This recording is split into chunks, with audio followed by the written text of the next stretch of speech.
We like to think of ourselves as rational beings who carefully weigh decisions. But Nobel Prize-winning psychologist Daniel Kahneman shows that's not quite true. Much of our thinking happens automatically, quickly, and emotionally. And while this fast thinking helps us survive, it often leads us into bias and error. In his groundbreaking 2011 book, Thinking Fast and Slow, Kahneman summarizes decades of research in psychology and behavioral economics to explain how our minds really work. The book introduces the concepts of System 1 and System 2, two modes of thinking that constantly compete and interact. Welcome to 10-Minute Books, the channel where we break down the world's most powerful books into practical lessons you can absorb in just 10 minutes. Today, we're diving into Thinking Fast and Slow by Daniel Kahneman, a book that transforms how we understand decision-making, judgment, and human behavior. The core idea: two systems of thinking. Kahneman explains that our minds operate using two systems. System 1 is fast, intuitive, automatic, and emotional. It helps us react quickly to danger, recognize faces, or understand simple sentences without effort. It's always on. System 2 is slow, deliberate, logical, and effortful.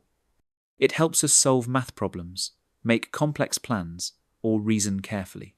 It requires attention and energy. Most of the time, System 1 dominates.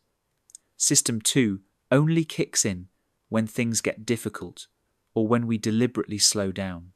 The problem is that System 1, while efficient, is prone to bias and error, and System 2 is often lazy, accepting System 1's conclusions without checking them. Heuristics and biases. Kahneman's research with Amos Tversky revealed how our fast thinking leads to predictable mistakes. They discovered dozens of cognitive biases, systematic errors in judgment. For example, availability heuristic. We judge how likely something is based on how easily examples come to mind. That's why people fear plane crashes more than car accidents, even though cars are far deadlier. Anchoring. Our decisions are influenced by the first number or idea we hear, even if it's irrelevant. If someone sees a high suggested price, they'll think a lower price is a bargain, even if it's still expensive. Substitution. When faced with a hard question, System 1 substitutes an easier one without us noticing. Instead of asking, "How happy am I with my life?" we might unconsciously answer, "How happy am I right now?" These shortcuts save energy but distort judgment. Loss aversion. Another famous insight is that we hate losing more than we enjoy winning. Losing $100 feels worse than gaining $100 feels good. This is called loss aversion. Loss aversion explains why people cling to bad investments, avoid risks, or overreact to setbacks. Our emotions distort rational decision-making. Prospect theory. Kahneman and Tversky developed prospect theory to explain how people actually make choices under uncertainty. Unlike classical economics, which assumes rational actors, prospect theory shows that people overweight small probabilities, fear losses, and make inconsistent decisions. This work earned Kahneman the Nobel Prize in Economics in 2002 and reshaped economics, finance, and public policy. The illusion of understanding. Kahneman highlights how we overestimate our ability to understand and predict events. After something happens, we create a story that makes it seem inevitable. This hindsight bias gives us the illusion of understanding, but in reality, the world is far more unpredictable than we think. Overconfidence. Related to this is overconfidence.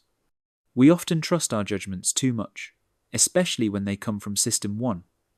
Experts, for example, can be shockingly bad at predicting outcomes in their own fields. Confidence is not the same as accuracy. The planning fallacy. One bias Kahneman highlights is the planning fallacy, our tendency to underestimate how long tasks will take, even when we know similar tasks took longer in the past. We focus on our intentions and ignore obstacles. This is why projects run over budget and deadlines so often. The halo effect. Another bias is the halo effect, where our overall impression of someone influences how we judge their traits. If someone is attractive or likable, we assume they're also intelligent or competent, even without evidence. Intuition. When to trust it. Kahneman doesn't dismiss intuition entirely. He distinguishes between expert intuition, which is reliable in environments with clear patterns and feedback, like chess, and faulty intuition, which misleads us in noisy, unpredictable environments like stock markets. The key is to know when intuition is based on real expertise and when it's just bias. Practical lessons from thinking fast and slow. So, what can we do with this knowledge? Be aware of biases. Knowing you're prone to availability, anchoring, or loss aversion won't eliminate them, but it can help you pause. Engage System 2 when stakes are high. Slow down, gather data, and analyze carefully for important decisions. Use checklists and rules. Structured decision-making can reduce bias. Doctors and pilots use them for a reason. Seek outside views. Others may see blind spots you miss. Don't trust confidence alone. Always ask for evidence, not just certainty. Case studies and stories. The book is full of striking examples. A bat and a ball cost $1.10. The bat costs $1 more than the ball. How much does the ball cost? Most people quickly say 10 cents, but that's wrong. The real answer is 5 cents. This shows how System 1 jumps to conclusions, while System 2 must step in to correct. Judges grant parole more often after meal breaks, showing how hunger unconsciously influences decisions. Investors consistently fail to beat the market, yet continue to believe in their skill. Overconfidence blinds them. People pay more for insurance that covers terrorism than for insurance that covers all causes, even though the latter includes terrorism. This is the power of framing. Each story shows how our minds mislead us and how awareness can improve decisions. Criticism and balance. Some critics argue that Kahneman's experiments don't always replicate, or that real-world decision-making is more complex, but few dispute that his work has transformed psychology and economics. Even with imperfections, the insights are valuable and widely applied. Modern relevance. In a world overflowing with information, thinking fast and slow is more relevant than ever. From business to politics to personal finance, understanding how our minds work helps us make smarter choices. It also encourages humility. We are not as rational as we think. Recognizing our limitations makes us less likely to fall into traps of overconfidence or bias. The big takeaway.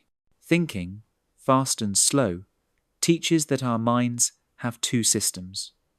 Fast, intuitive thinking that is quick but biased, and slow, deliberate thinking that is logical but lazy.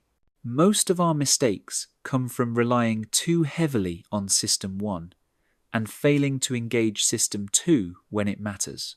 The question is, in your own life, are you letting fast thinking make too many decisions, or are you slowing down when it counts?